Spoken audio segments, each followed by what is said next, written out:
Okay, so continuing where we left off. Sorry, I totally forgot. This formula was wrong. This formula I used, this is n. This should be n minus 1. I totally just remembered that when I shut the video off. The problem I seen here is that this is not going to divide by 2 and you're going to get a decimal. Well, these are not going to be, this can't be a decimal because you're adding integers together. And so if you add integers, you should get an integer solution. Now, let's do this the right way. If we have A1 from this is 9 plus n minus 1, which is 75 minus 1 times D, which was right, which is 3. Then A75 is equal to that, which means A75 is equal to 9 plus 74 times 3, which is 222, plus 9, 231.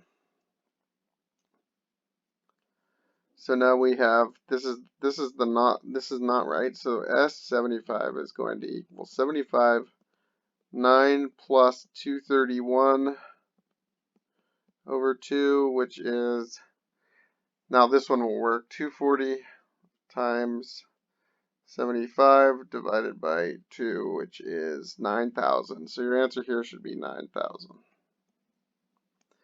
Okay, so that one is the right answer. Alright, now, next one. Evaluate.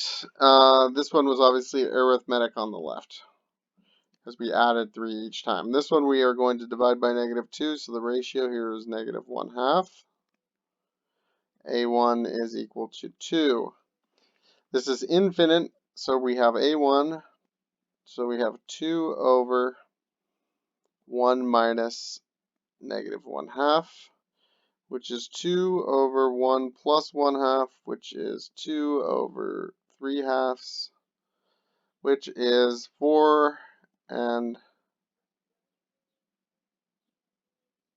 4 over 3, which I believe is 1 1/3. Okay.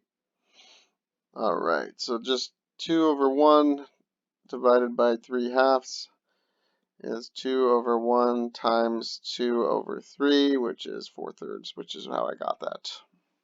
Next one, it looks like they're dividing by 5. 10 divided by 5 is 2. 2 divided by 5 is 2/5. So this is R is equal to 1/5. A1 is equal to 10. This is also infinite. So 10 divided by 1 minus 1/5, which is going to be 10 divided by 4/5. Keep change flip, so this is going to be 50 over 4, which is 11, 12, 12, and 1/2. 48, and then 2 left over out of the 4, so 12 and 1/2. Last one, they're adding 3 repeatedly. Find the sum. Well, it doesn't stop. This is infinite, so the sum is infinity. You don't even have to check that one. A1 is going to be 3. D is equal to 6. It's obviously arithmetic. Actually, no, this is not arithmetic. Sorry about that. I totally thought it was. I just checked again. It's not in my head. 3 to 6 is times 2 times 2. So then the ratio here is 2. The A1 is equal to 3. However, it's going to keep getting bigger and bigger and bigger, but the sum is still going to be infinity. This does not converge. The sum is infinity. This goes back to where it said earlier up above, where it said R is greater than 1. Sum does not converge, so it tends towards infinity. It's not going to converge to one number like the other ones did. Because you're not adding something smaller and smaller, you're adding something bigger and bigger, and so it will get bigger and bigger as you keep adding more and more numbers. So I hope this helps. That's the end of this workout. Thank you guys.